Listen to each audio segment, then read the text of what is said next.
We're on a mission from God.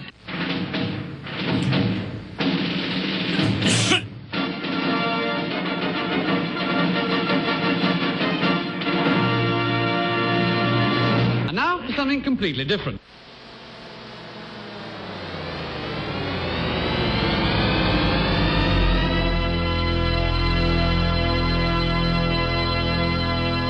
Let's get ready to rumble! Yeah, baby, yeah!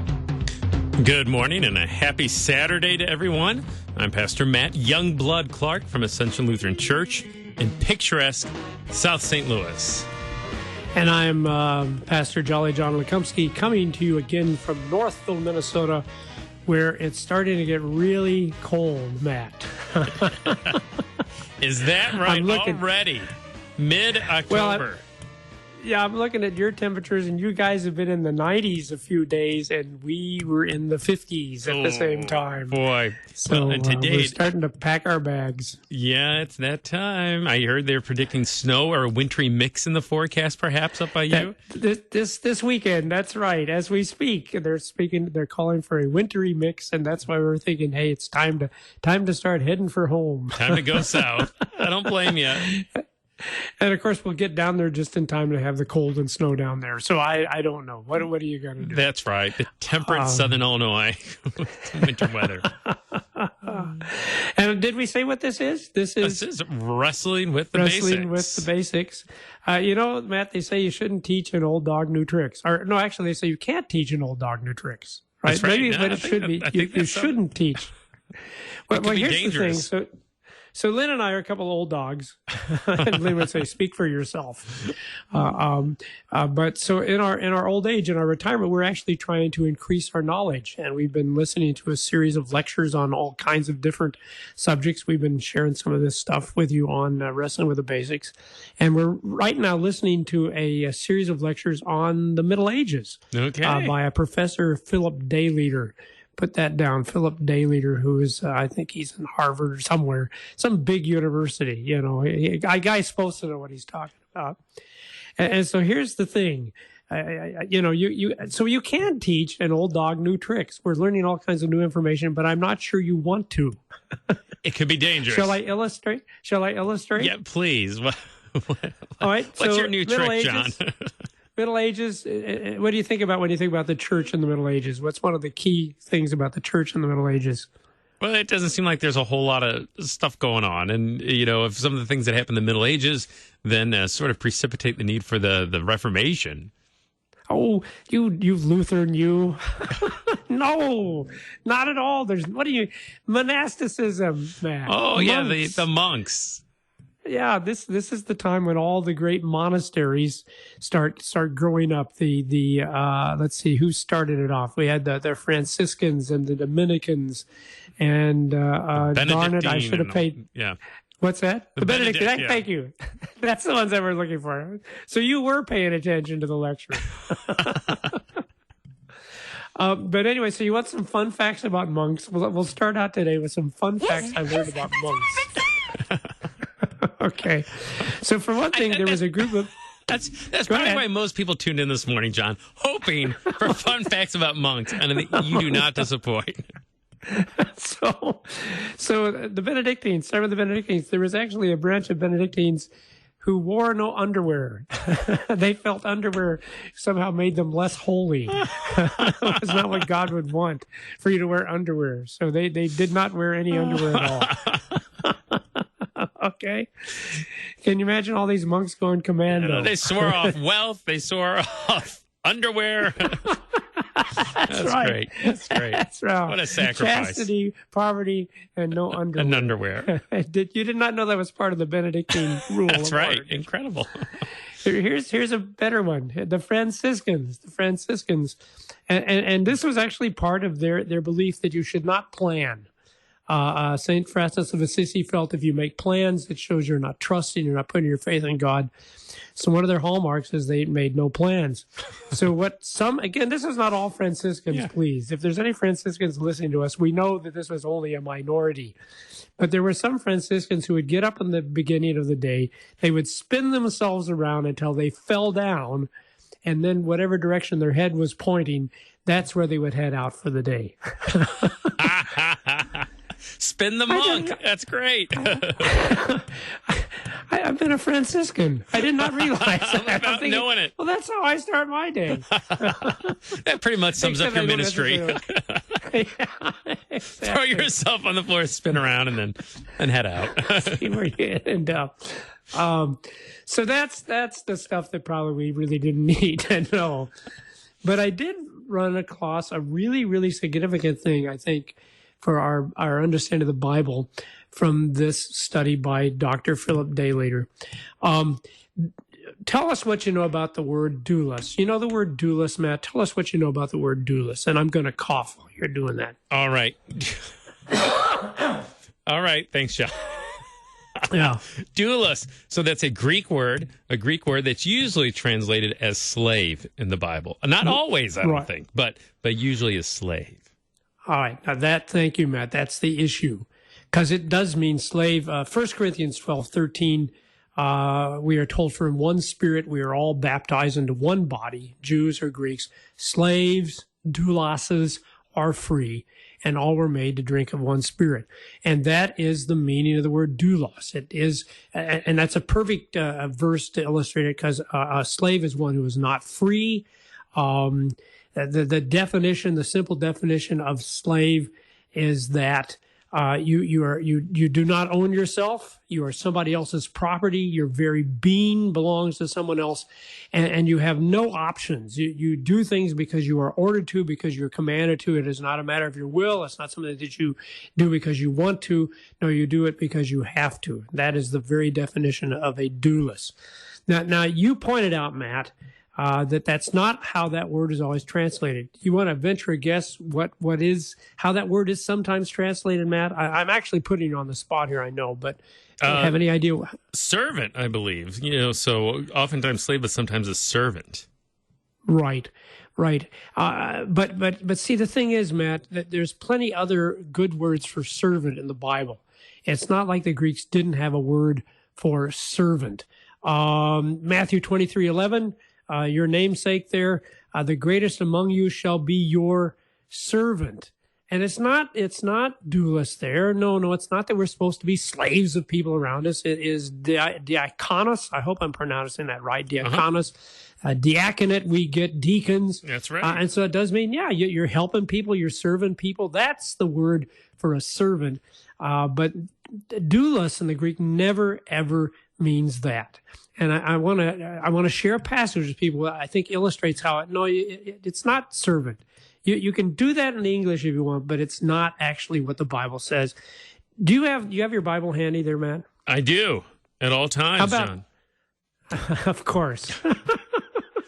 We're a Bible study show. We probably should have a Bible handy. Luke 17, 7 through 10, yes. A parable of Jesus. Okay. Jesus says, will any one of you who has a servant plowing or keeping sheep say to him when he has come in from the field, come at once and recline at table?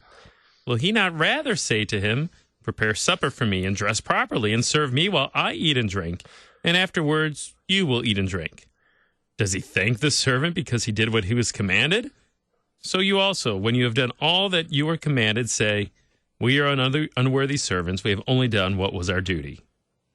Now I'm thinking, if I was a servant there, I would not be saying I'm an unworthy servant. I would be saying, hey, I'm a pretty decent servant here. Look at all the stuff I did for this guy. Didn't get any thanks for it, but I still did it because that's the kind of good servant I am. However, can you guess what the word actually is there in the Greek, Matt? I'm guessing it's doulos for slave. Yeah, in every instance, it's doulos. And see, that makes perfect sense, because if a slave does all these things, well, that's no big deal. He's a slave. That's what you're supposed to. The only reason you exist is to do whatever your master tells you to do.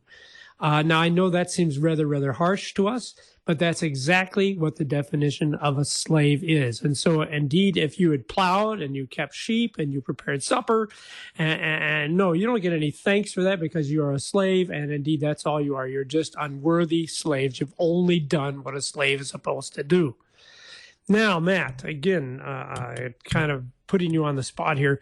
Why do you think that a lot of the English translations will say the word servant instead of slave? Although it is slave, that's my point. It isn't servant. It never is servant. There's other words for servants, but why do you think the English translations kind of shy away from the word slave? That's a good question because, I'm reading from the ESV, the English Standard Version. And and the ESV. Really, it's noted for being a pretty well word for word, pretty close to the original Greek and Hebrew. I mean, it's one of the more closely tied ones out of the English translations, and it's still a servant. One of the things perhaps is just culturally, I think we have a lot wrapped up in that word slave. In the English-speaking world today, and America in particular, perhaps, when we hear that word slave. And so maybe just to gloss over that word and some of the baggage that it contains, they use the word servant. And it's interesting, when for our listeners, when you're done here, go to your computer and Google ESV and slave. Google those two words, and you will get a really neat video clip. I think it's only like 4 or 5 minutes long of the committee discussing what word they should use in the Bible for doulas. And it's exactly what you said, Matt. That was their concern. There's a kind of a history, a baggage that goes along with slavery because of what we experienced here in America. And the logic was that, this isn't what slavery was like in the days of Jesus. In fact, one of the words the ESV likes to use is bond servant. And the idea is, you'd be a slave for a little while, and then eventually you'd be able to buy your freedom. So, it's not like it was here in the United States where you were treated like you were cattle and all of that. Well, here's the thing, and again, this is where teaching an old dog new tricks can be a problem. They're absolutely wrong. According to Professor Dayleader, slavery in the days of Jesus was maybe even worse, and I don't know how it could be any worse than what people experienced in our country, but it was not a good thing. There are a handful of instances where you do hear stories of slaves that were set free because they had a very good master. Benevolent. Thank you. As I get older, you'll have to do more of that. That's all right. That's what I'm here for. Okay. And in fact, there's one story of one slave who went on to become actually a leader in his town. But that's the exception. That is not the experience of most slaves in the days of Jesus. Professor Dayleader is pointed out how especially the agricultural slaves and the slaves that worked in mines, they were not allowed to have families. They lived in a barracks. Their whole existence was just to get up and work 12 hours a day for their masters. And when they got too old or too weak, basically they were worked until they died, and then they'd be replaced with some other slaves. And slaves, again, were just like slaves here. These are people that are taken captive from other nations. They're people that are literally sold as if they're property. In fact, the Latin word for slave was no person. Isn't that ironic? That's the power. Yeah. They were literally not considered to be persons, which was the sad thing that we did in our country as well. So my point is, no, it is a really, really harsh word, but it was a harsh word for the people back then. And yet here's the surprising thing. When Paul is talking about himself, and this is true of James and John and Peter and Simeon, and of course, the really touching one is the Magnificat by Mary. When the angel has come and said, you're going to be the mother of the Son of God, and she's talking to Elizabeth. Guess what word these people always use for themselves? Oh, is it doulos, slave? Yeah, it is. But Matt, I'm just going to put you on the spot again. Yeah. Why is that actually the perfect word to describe us as Christians? Why would that be a great word for us as Christians? Well, I think of other places where Jesus himself picks up on that, and he talks about, like in John, he talks about the slave not remaining in the house forever, but the son does. And if the Son sets you free, you are free indeed. So I think if we realize the gravity of our slavery and enslavement and how lowly that is, which you just did a great job of explaining, well, then when we're set free by Christ, boy, how much more do we have to rejoice in and celebrate when we've been set free as slaves and made sons and daughters, not just servants, but sons and daughters of the Master. I mean, that's incredible. Now you've actually jumped to the end of my outline. But that's... Well, you asked, John. I know. and you're forgiven, because that absolutely is the point. If we start out realizing that we're slaves, then when we get these verses about what we are now, it's like, oh wow, this is just incredible, because it's not just that we've been freed from our slavery to go out and be somebody else's servant, but it's so much better. But just one thought here though. Okay, just to illustrate how different it is if you phrase yourself as a servant versus being a slave.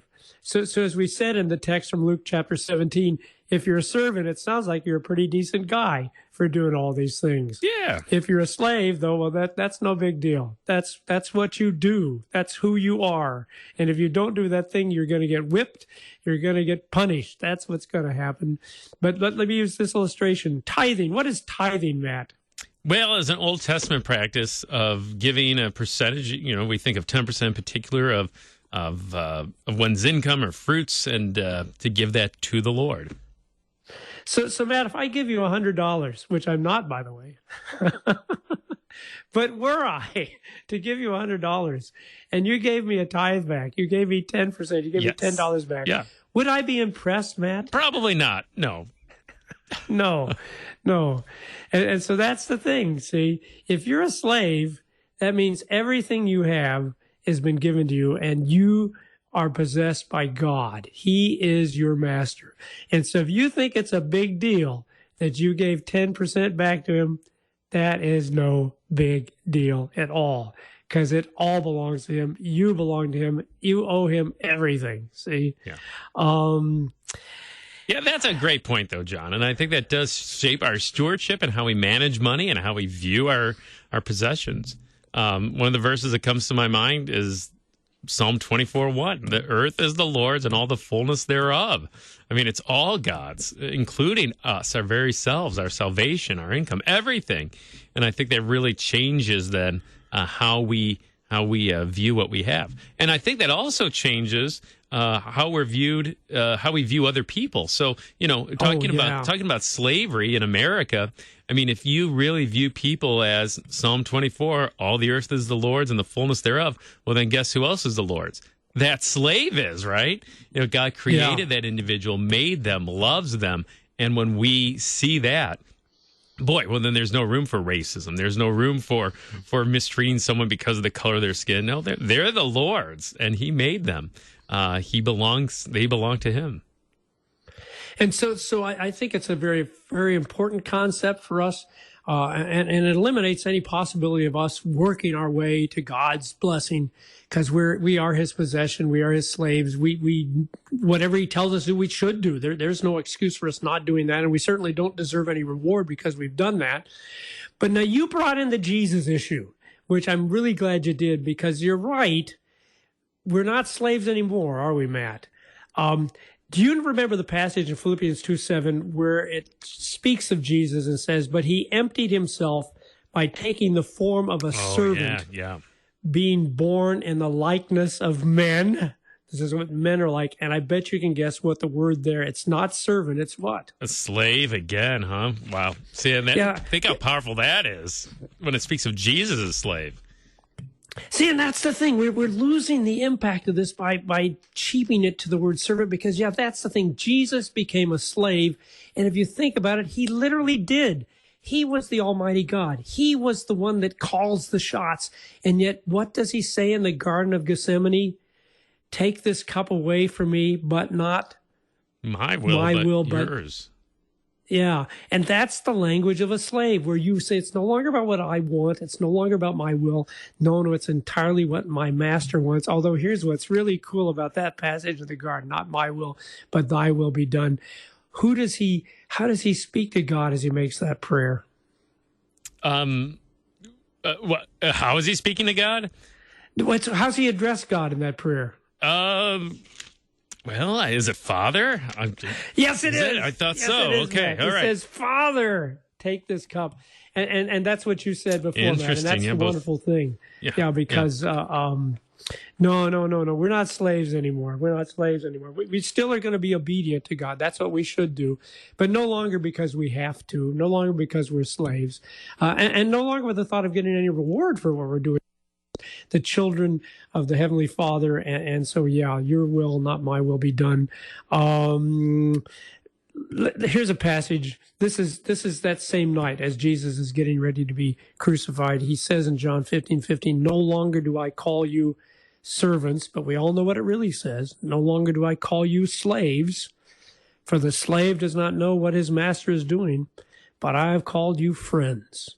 For all that I've heard from my Father, I've made known to you." See? Yeah, that's beautiful. Yeah. No slaves anymore. We're friends. And then it gets even better because, you remember what he calls the disciples after his resurrection when he's talking to the women? Do you remember that phrase there? What's he call them? What does he call them? I know. I'm sorry. I'm putting you on the spot here, man. Yeah, I mean, it's more than friends, right? Is it? Yeah. Here it is. Go ahead. Then Jesus said to them, "Do not be afraid. Go and tell my brothers." Yeah, the same point you made earlier. And so what a difference that Jesus makes, because no, we're not. We are in our flesh and our sinfulness. We're still nothing but slaves of God. We are just His property. We must bend our wills to His. But Matt, here's the cool thing. It's the verse you started with. What was that about the son and all that? Oh yeah. John 8, 34 and following. And guess what? That was the final verse I had down in my notes. Oh, too. Look at that. Good. So great minds apparently think alike. Even hundreds of miles away, John. Look at that. That's right. So what it says is the slave, and there they use slave, thank God for that. The slave does not remain in the house forever. The son remains forever. So if the son sets you free, you will be free indeed. So a thank you to Professor Day later. And if you hear anybody saying, "Oh, well, we don't want to translate it slave because of what slavery was like here," well, I think you need to know when Jesus was saying those words, when he was saying doulas, slavery was not a good thing either. It was a very horrible and terrible thing. And they tell me, Matt, that wherever the Christian church went, slavery came to an end. Now, I don't know if I can prove that or not, but it is interesting in this lectures on the Middle Ages. Of course, we have Christianity becoming legal. And from that point on, you see very little slavery in the Roman Empire. It all becomes more of a serf system, which is not in itself a great thing either, but certainly better than being a slave. So, well, John, any final comments, Matt? You have inspired me to take off my underwear, spin around in circles so I'm dizzy, and then go home, get out my Greek New Testament and a red pen and go through my English Bible and write in slave everywhere it should really be slave. So thank you, John. I'm glad I could help you, and I hope I've helped some of our listeners as too. Next week, Matt, back to 2 Timothy. Back to 2 Timothy. We'll start to wrap up, perhaps, even that letter that Paul wrote, perhaps the last letter he wrote before his death, as he writes to his beloved young pastor Timothy. Yeah, Paul, who calls himself a slave of Jesus Christ. Yeah. Okay, well, I hope you can join us next week here on Wrestling with the Basics.